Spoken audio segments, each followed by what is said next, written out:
In the mirrors that reflected one another, Paul was multiplied 27 times. And people at the next table watched his upraised arm and its glass with curiosity. Two fat men emerging from the jacuzzi also stopped and stared at Paul's 27 arms fixed in the air. At first I thought that he had frozen in this gesture in order to add dramatic pathos to his words. But then I noticed a woman in a swimsuit who had just entered the room. A 40-ish woman with a pretty face, well-formed though rather short legs, and an expressive though rather hefty behind that pointed toward the ground like a thick arrow. That arrow made me recognize her immediately.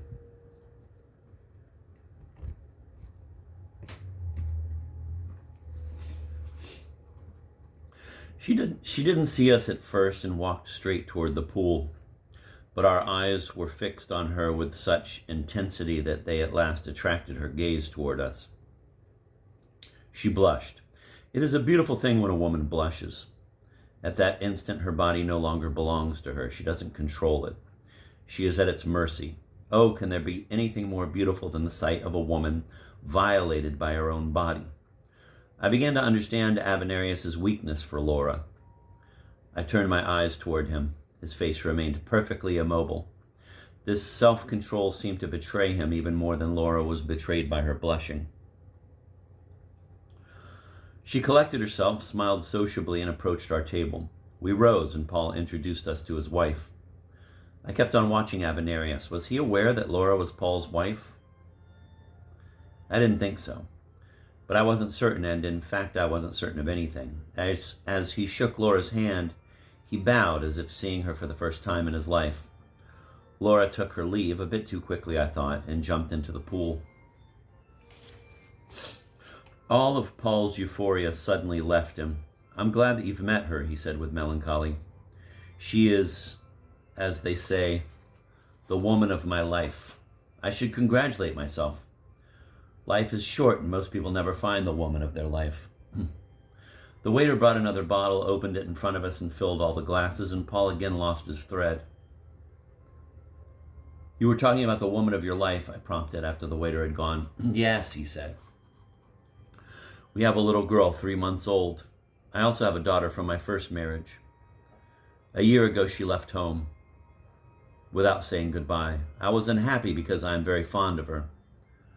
For a long time, I had no news of her. 2 days ago, she came back because her boyfriend had dropped her, but not before he had given her a child, a little girl. My friends, I have a grandchild. I am now surrounded by 4 women. The idea of 4 women seemed to fill him with energy. That's the reason I've been drinking since morning.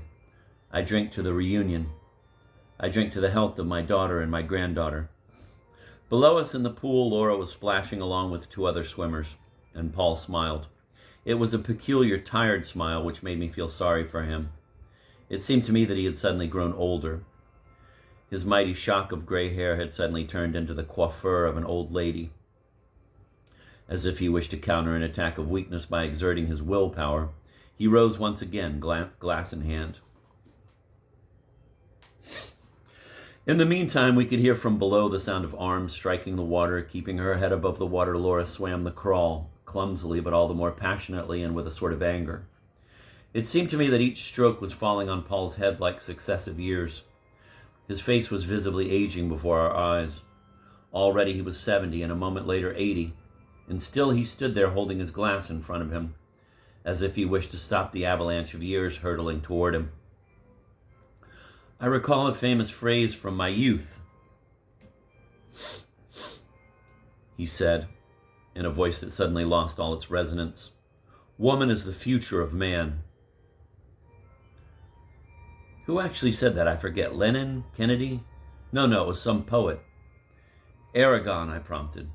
Avenarius said crossly, what does that mean, woman is the future of man? That men will turn into women? I don't understand that stupid phrase.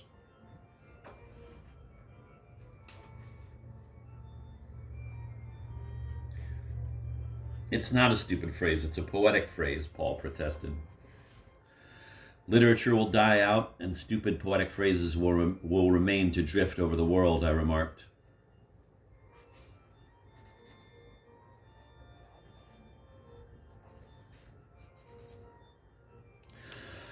Paul ignored me. He had just noticed his image multiplied 27 times in the mirrors and couldn't tear his eyes away. He turned back and forth to each of his mirrored faces and spoke with the high, feeble voice of an old lady. Woman is the future of man. That means that the world that was once formed in man's image will now be transformed into the image of woman.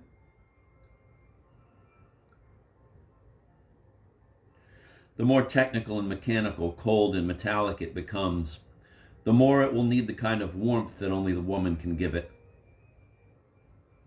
If we want to save the world, we must adapt to the woman. Let ourselves be led by the woman. Let ourselves be penetrated by the ewig weiblich, the eternally feminine.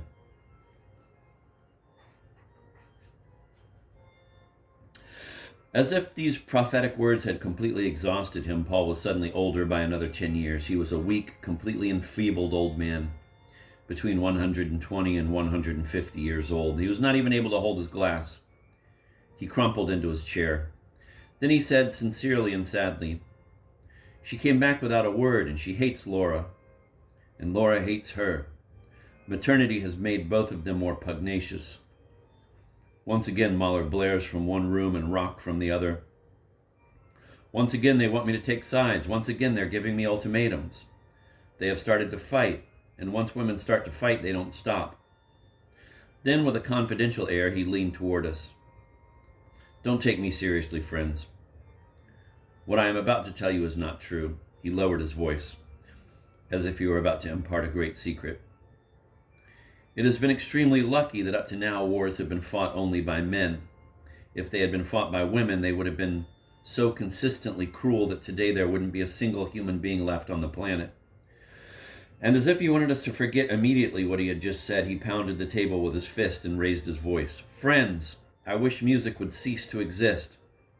I wish Mahler's father had caught his son masturbating and given him such a blow on the ear that little Gustav became stone deaf for life, unable to tell a drum from a violin. And I wish that the electric current could be shut off from guitars and instead connected to chairs, to which I would personally tie all guitarists. And then he added very quietly, friends, I wish I were 10 times more drunk than I am.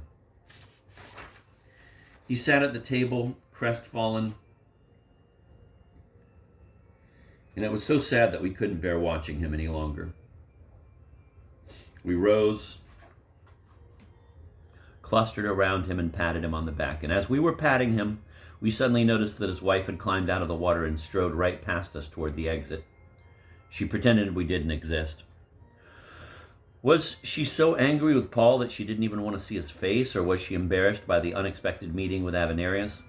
Whatever the case may have been, her stride as she passed us had something so powerful and attractive about it that we stopped patting Paul, and all three of us gazed after her. When she reached the swinging door leading to the locker room, something unexpected happened. She suddenly turned her head toward our table and lifted her arm in the air in a movement so light, so graceful, so fluent, that it seemed to us a golden ball had risen from her fingertips and remained poised above the doorway. Suddenly there was a smile on Paul's face, and he grasped Avenarius firmly by the hand. Did you see that gesture? Yes, said Avenarius, and stared, as Paul and I did, at the golden ball that shone below the ceiling as a souvenir of Laura. It was quite clear to me that the gesture wasn't meant for her drunken husband. It was not an automatic gesture of everyday leave-taking. It was an exceptional gesture, full of significance. It could only have been meant for Avenarius. Of course, Paul did not suspect a thing. As if by miracle, the years kept dropping off him, and he turned once again into an attractive 50-year-old proud of his shock of gray hair. He kept on gazing toward the door where the golden ball was shining, and he repeated, "Ah, Laura, that's just like her. Ah, that gesture, that's Laura." And then he told us, his voice full of emotion, the first time she waved to me like that was when I took her to the maternity ward. She had gone through 2 operations earlier, hoping to have a baby. We were all scared when her time came. To save me worry, she forbade me to go inside the hospital. I stood by the car and she walked alone to the entrance, and when she was on the threshold, she suddenly turned her head, just as she did a moment ago, and waved to me. When I returned home, I felt terribly sad. I missed her, and to bring her closer, I tried to imitate for myself that beautiful gesture that had so bewitched me. If anyone had seen me, they would have had to laugh. I stood with my back to a mirror, lifted my arm in the air, and smiled over my shoulder at myself in the mirror. I did that about 30 or 40 times and thought of her. I was at one and the same time Laura greeting me and myself watching Laura greeting me. But one thing was peculiar. That gesture didn't fit me. I was hopelessly clumsy and ridiculous in that gesture.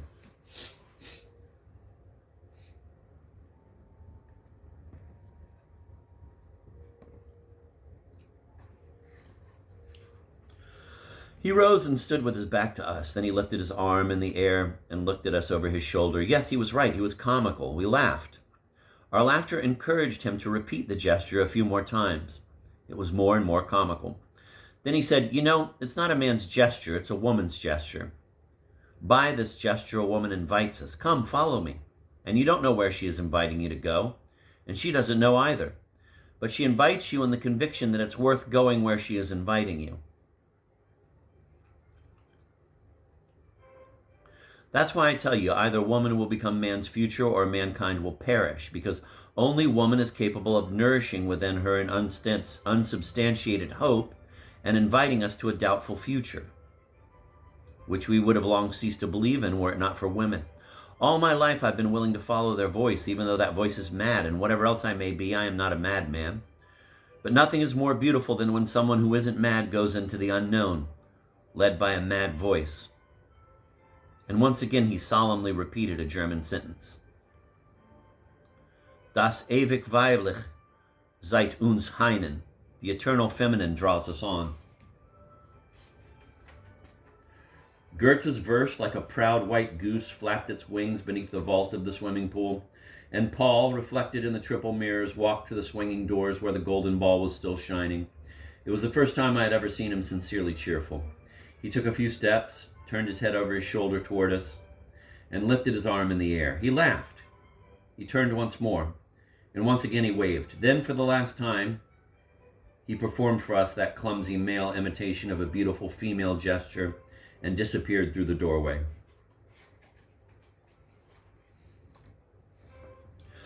I said, "He spoke very well about that gesture, but I think he was wrong. Laura was not luring anyone into the future. She wanted to let you know that she was here and that she was here for you."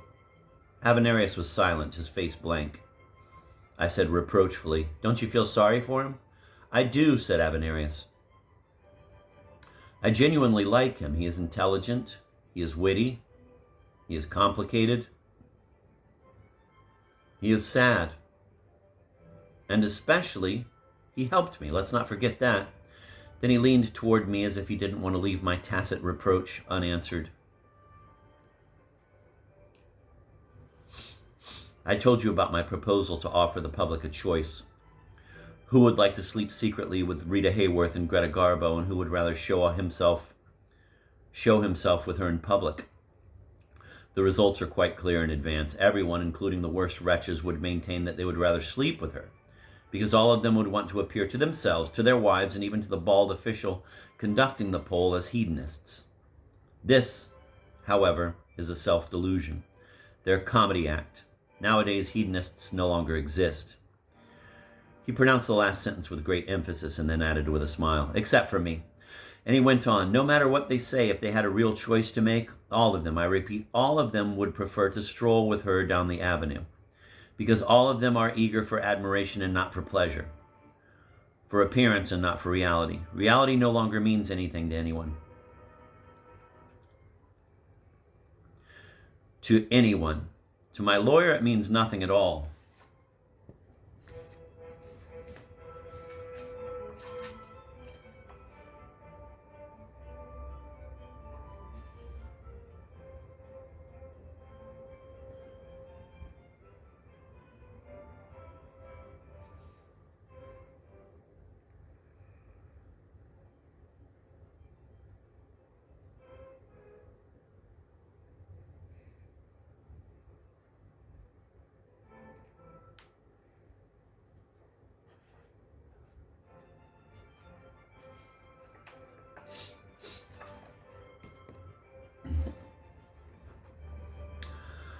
The results are quite clear in advance. Everyone, including the worst wretches, would maintain that they would rather sleep with her, because all of them would want to appear to themselves, to their wives, and even to the bald official conducting the poll as hedonists. This, however, is a self-delusion, their comedy act. Nowadays, hedonists no longer exist. He pronounced the last sentence with great emphasis and then added with a smile, except for me. And he went on, no matter what they say, if they had a real choice to make, all of them, I repeat, all of them would prefer to stroll with her down the avenue, because all of them are eager for admiration and not for pleasure, for appearance and not for reality. Reality no longer means anything to anyone. To anyone. To my lawyer, it means nothing at all. Then he added with a sort of tenderness, and that's why I can solemnly promise you that he will not be hurt. The horns that he is wearing will remain invisible. In fine weather, they will have a sky blue color, and they will be gray when it rains. Then he added, anyway, no man will suspect someone known to rape women at knife point to be the lover of his wife. Those two images don't go together. Wait a minute, I said. He really thinks that you wanted to rape women? I told you about that. I thought you were joking. Surely I wouldn't reveal my secret, and he added, anyway, even if I had told him the truth, he wouldn't have believed me. And even if he had believed me, he would have immediately lost interest in my case. I was valuable to him only as a rapist. He developed that incomprehensible love for me that great lawyers seem to feel toward great criminals. So then how did you explain everything? I didn't explain a thing. They let me go for lack of evidence. What do you mean lack of evidence? What about the knife? I don't deny that it was tricky, Avenarius said. And I realized that I wouldn't learn anything further from him. I kept silent for a while and then said, you wouldn't have admitted the business with the tires under any circumstance? He shook his head. I was strangely moved. You were ready to go to jail as a rapist in order not to betray the game. And at that moment I understood him at last. If we cannot accept the importance of the world, which considers itself important, if in the midst of that world our laughter finds no echo, we have but one choice. To take the world as a whole and make it the object of our game, to turn it into a toy. Avenarius is playing a game, and for him the game is the only thing of importance in a world without importance. But he knows that his game will not make anyone laugh. When he outlined his proposal to the ecologists, he had no intention of amusing anyone. He only wished to amuse himself. I said, you play with the world like a melancholy child who has no little brother. Yes, that's the right metaphor for Avenarius. I've been looking for it ever since I've known him, at last. Avenarius smiled like a melancholy child. Then he said, I don't have a little brother, but I have you. He got up. I got up too, and it seemed that after Avenarius's last words, we would have no choice but to embrace. But then we realized we were in swimming trunks, and we were frightened by the idea of our bare bellies in intimate contact. We laughed it off and went to the locker room. It resounded with a high-pitched female voice accompanied by guitars, so we lost the taste for more conversation. We got into the elevator. Avenarius was going to the basement, where he had parked his Mercedes. And I left him on the ground floor. 5 different faces with similarly bared teeth laughed at me from 5 posters hanging in the lobby. I was afraid they might bite me, and I quickly went out into the street.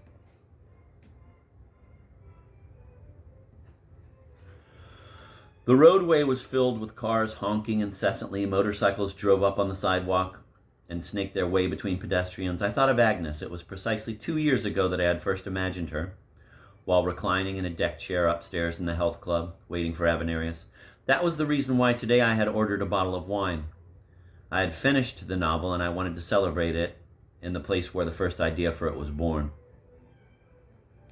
The cars were honking their horns, and I heard the shouts of angry people. It was in such circumstances that Agnes longed to buy a forget-me-not, a single forget-me-not stem. She longed to hold it before her eyes as a last, scarcely visible trace of beauty.